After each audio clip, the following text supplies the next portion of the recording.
Hello everyone, welcome back to Baldur's Gate 3 Overexplained. Last time we had a small skirmish with a few more intellect devourers and did a little bit of looting, but now if you look at our character sheets here, you can see that this bar is now empty because we have enough experience to level up to level 2. To do that, we come to the character portraits in the lower left side of the screen and just click the small plus symbol, stylized plus symbol, and you'll come to your level up screen.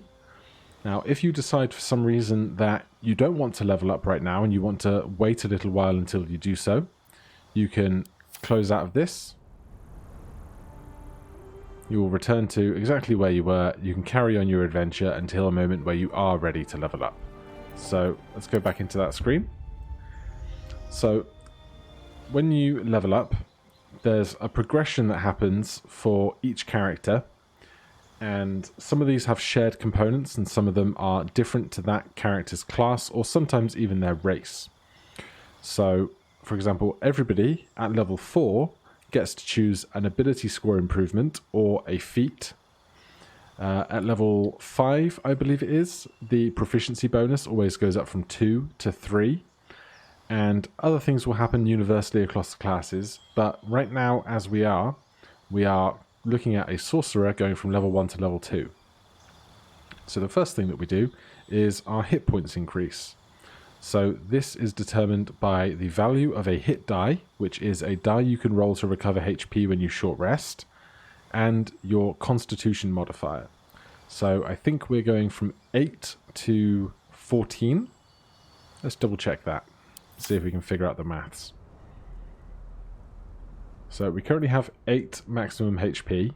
A sorcerer's hit die is a d6. And if we check our table here, we have +2 constitution.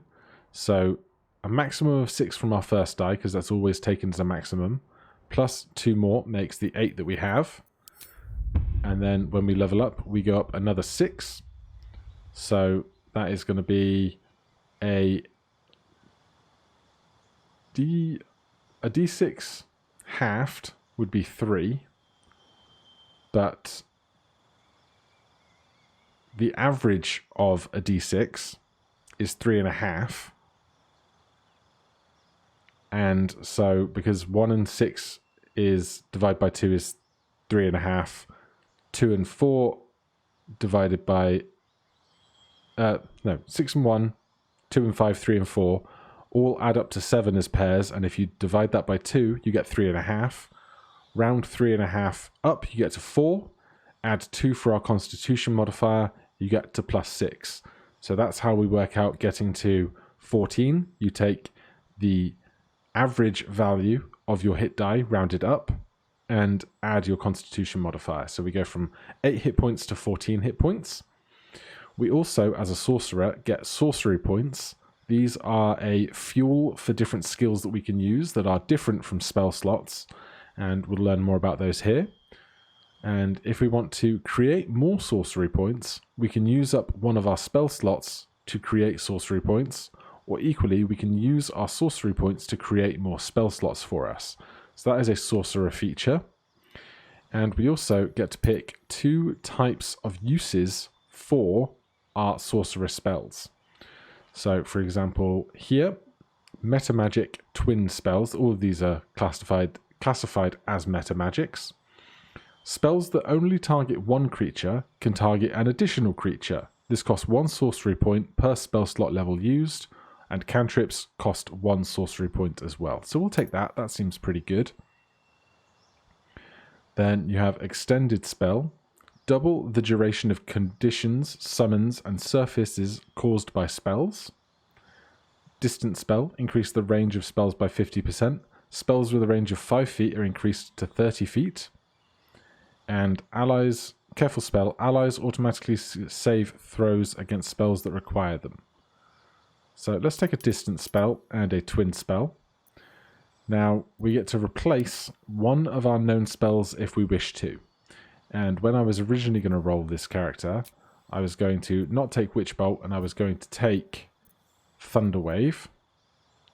which I don't see here because it's already populated it there. So if we change that quickly, our replacement spell can now become Thunderwave because I wanted that initially. So we're going to forget Witch Bolt. We're never going to be able to cast that unless we relearn it down the line at another level, or if we have a spell scroll to cast it.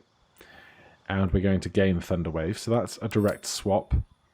And then we get to learn one more of the available spells, and we'll have that in our repertoire. And for ourselves here, we are going to take the spell Mage Armor. This surrounds a creature in a protective magical force, and its base armor class is set to 13, whereas the standard base armor class is 10. So that's going to make us much harder to hit. Scrolling up and down, there's nothing more for us to choose at this time, so we can hit Accept. And then over here we can see that we have our new abilities available to us. So our bonus action, create spell slot for sorcery points, and create sorcery points from spell slots are available here, and they are also found down in our hotbar. And our spell changes have also been automatically equipped to our hotbar. Just going to do a tiny bit of admin here, moving some of those around. So I've still got my cantrips at the top, my level 1 spells on the bottom, then my weapon abilities, and my sorcerer points modifications. So that is the sorcerer all leveled up, and now this bar here has changed. It's now empty from 2 to 3 because we've only gained 1 experience, so we can't even see the slither of experience we have. But now we can go over to Shadowheart and do the same thing. So Shadowheart's maximum hit points increase to 17. Her hit die is a d8 rather than a d6, so her hit point total increases by a little bit more. She gains another first level spell slot, and we now get a thing called Channel Divinity, which is a cleric feature that lets you do different special things by invoking the powers of your gods. And so we get the Turn Undead action. Present your holy symbol and pray. Each undead that can see or hear you is forced to use its actions to flee from you until it takes damage. And that is a wisdom saving throw at a range of 30 feet around us. And now we get a choice to change the spells that we have prepared. So when we started, the game had chosen which spells we would have, but we can change these now. So I would like Guiding Bolt, Inflict Wounds, Bless, Cure Wounds, and Healing Word. So our Trickery domain has increased from first level to second level as well at this time. And we get the subclass feature Invoke Duplicity. So this is from our Trickery Cleric subdomain. Summon an illusion to distract your enemies. You and your allies receive advantage on attack rolls against a creature if both the attacker and the illusion are within 10 feet of it. And this requires our concentration, and we can cast that at a range of 30 feet. So that's everything there. We will accept that.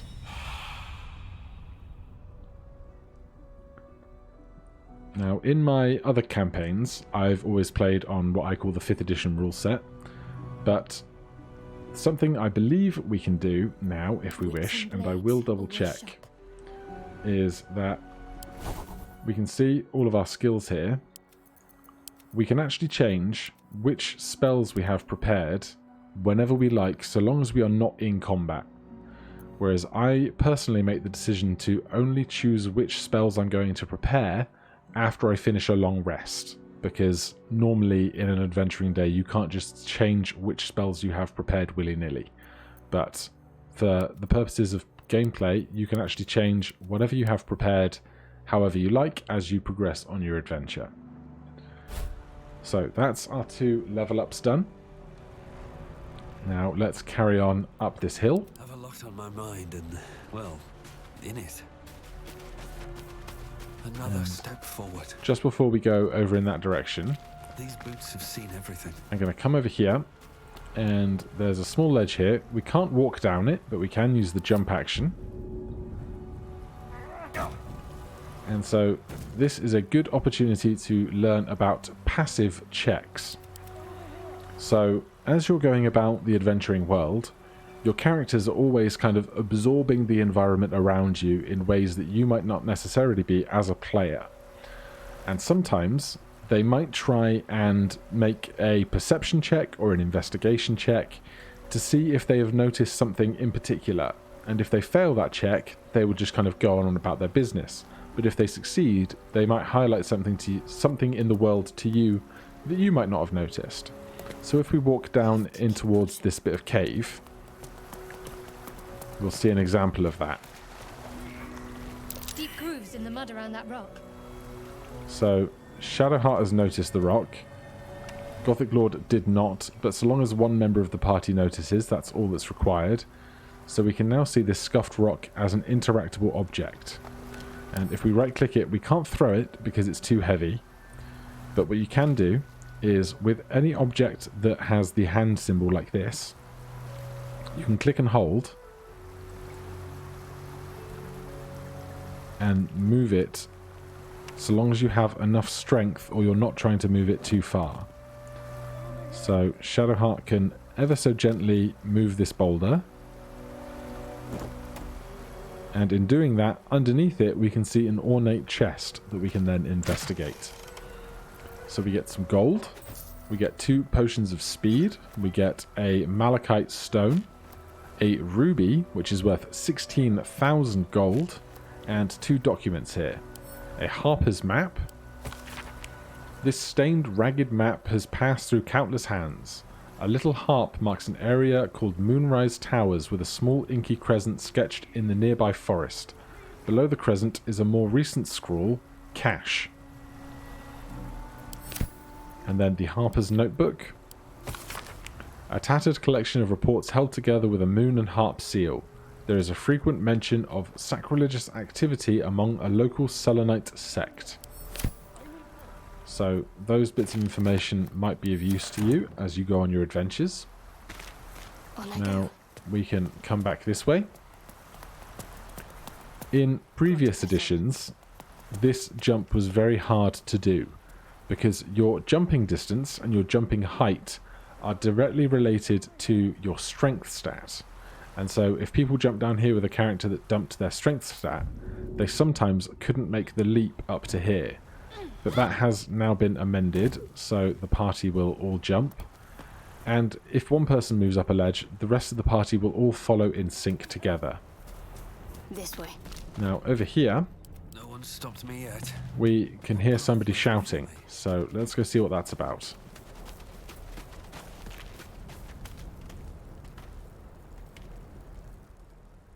Hurry!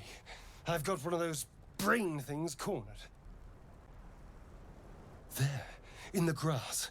You can kill it, can't you? Like you killed the others? Easily. Stand back. We can find There. another intellect devourer. That's not a problem. And here we're going to make another passive check during the course of the conversation. We failed a perception check, so that's going to change how this encounter goes on. Not a sound. Not if you want to keep that darling neck of yours. And you, keep your distance. No need for this to get messy. I need him alive. Stow that blade, or I'll show you just how messy things can get. Now, I saw you on the ship, didn't I? Nod?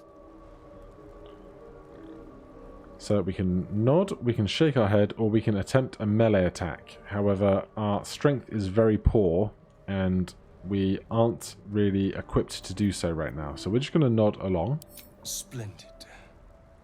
And now you're going to tell me exactly what you and those tentacled freaks did to me. What the hell are you talking about? Don't play dumb, you little... Your mind twists. You're looking out of unfamiliar eyes, prowling dark, busy streets. You try to hold the memory, but it fades to the worm, the light, the fear. What was that? What's going on? And now we have some more options. we can try and persuade him to put the knife away. And we can see from the details that we have our +3 from charisma and +2 for persuasion. We can try and grab and disarm them with strength, but as a sorcerer we are quite weak and we have a -1 to that. We could try and slip free, and that has a +3 from our dexterity. Or we can use our sorcerer melee attack and whisper a cantrip to burn his hand. So, I think because we do want to try and stay on this person's good side, we will go for a persuasion check right now. So it's a DC of 10. We have our +3 charisma and our persuasion. And so we're going to make that check quite easily.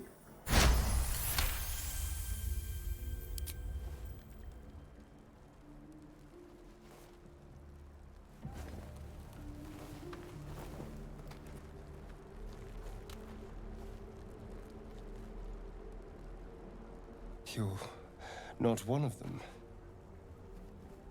They took you. Just the same as me. And to think, I was ready to decorate the ground with your innards. Apologies. Apology accepted. We might have done the same. A kindred spirit. My name's Astarian. I was in Baldur's Gate when those beasts snatched me. Ah, we were as well. We have the Baldurian tag. Is that so? We clearly move in different circles. So, do you know anything about these worms? Just as much as you, unfortunately. I suppose it's not exactly common knowledge. These worms are already affecting me. I can feel it. Now, what to do about it? Do you have a plan? Well, getting out of here for a start. Then finding anyone who knows about these worms. I need an expert. Someone who knows how to control these things.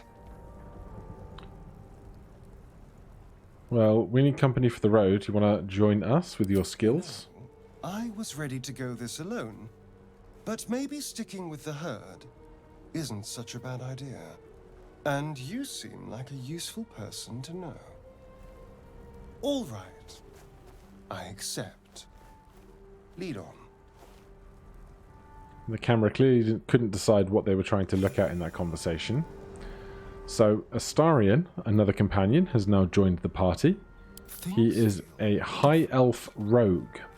So if we check him out at level 1, 8 strength, 17 dexterity, 14 constitution, 13 intelligence, 13 wisdom, 10 charisma. He does know the minor illusion cantrip from his high elf heritage. And you can see that he has an extra action here called sneak attack, where if he has advantage on an ally or is an unseen attacker, we can get an extra bit of damage. So you'll see with his short bow, it's a standard 1d6 damage, +3 because his dexterity modifier is +3, and then an extra 1d6 piercing on the sneak attack itself. And then with the dagger, 1d4 piercing for the dagger, +3 for the dexterity bonus, and 1d6 for the melee attack, for the sneak attack, excuse me. In order to be able to sneak attack, you must be using a weapon with the finesse property. So if we look at some other weapons that we might have picked up in our inventory, you can see that this mace does not have the finesse property, so he would not be able to sneak attack with it. And finesse is not the same as light. You can wield 2 light weapons, one in each hand, and sometimes they'll be both light and finesse, so you can wield 2 finesse weapons, one in each hand. But if they're not finesse, you can't sneak attack with them, and if they're not light, you can't dual wield them. Anything else to note for Astarian?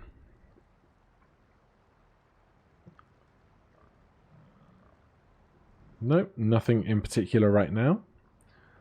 So he comes with some thieves' tools because he is a rogue. He also has a couple of bottles of grease on his person, as well as some camping supplies and some healing potions. Otherwise, we can level up to level 2 with him as well, because he gets all of the backdated experience of our adventure up to this point. So his hit points go up to 17, and he gets a new class feature of Cunning Action Dash and Cunning Action Disengage. All heroes can take the dash and disengage actions, but as a rogue, Astarian is able to do that as a bonus action for each of those. Still only gets one bonus action per turn as standard at the moment, but if you want to, you can have a bonus action dash or a bonus action disengage to get away from an enemy or move towards an enemy a little bit more easily. Otherwise, nothing else changes for him right now.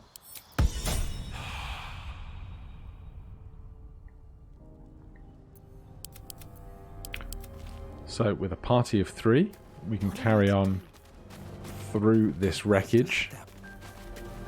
Time to press ahead.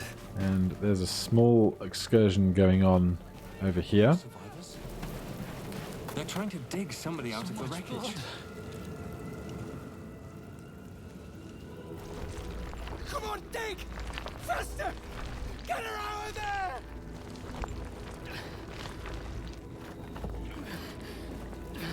Don't die! Don't die! Don't die!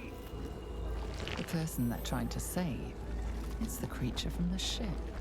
Still alive, but wounded. So we succeeded a perception check to be able to see what was going on. So we can tell them to let the monster die, or say that we're here to help, or we can try and persuade them that the creature is clouding their minds. Look at what's in front of you. And since our persuasion is good, because we are a charismatic sorcerer, we'll give that a go. DC 15, fairly difficult, but what we can do is we can now give ourselves some guidance from Shadowheart, since she has the guidance cantrip. This will bestow guidance on us, give us an additional 1d4 on our ability check.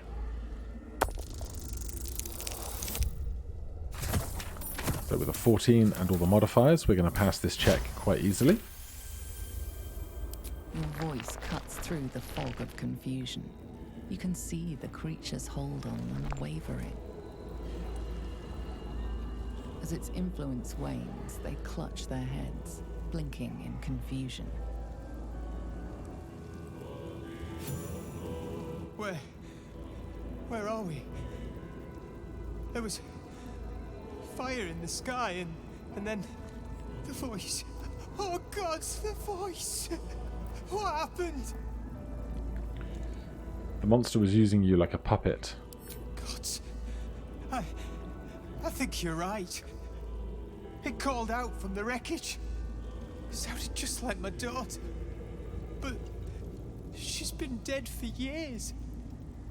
That thing got into our heads, drove us mad. We wrecked our boat just trying to get close to it. What do we do now? Could be worse. The ship didn't fall out of the sky. You were on that thing. To survive that, only to land in this bloody wilderness. We're in the middle of nowhere. The gods must have it out.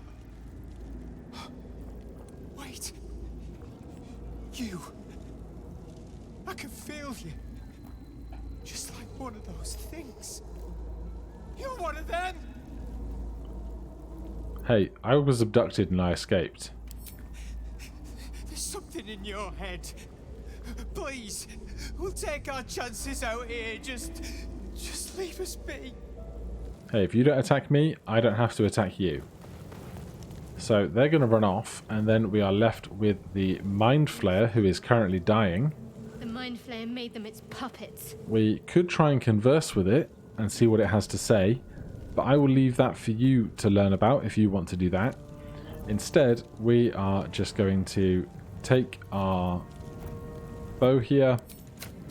No, we're not. We're going to take our firebolt and just attack the dying creature. Ignis! We did not manage to kill it. Ignis! There we go. Monster. Death is too good for it. So if you want to find out what could happen if you have a conversation there, by all means do. We get a spiked bulb for our troubles. Doesn't seem to be any other chests or loot around these parts. Not even up on this shelf here. And on the other side, nothing there either. We can see on here there is a hidden cache now marked on the map, possibly from the documentation we read earlier. On my way. But for now, we have some relative safety again. We've picked up a third member of our party, and we've leveled up to level 2 with all 3 of them.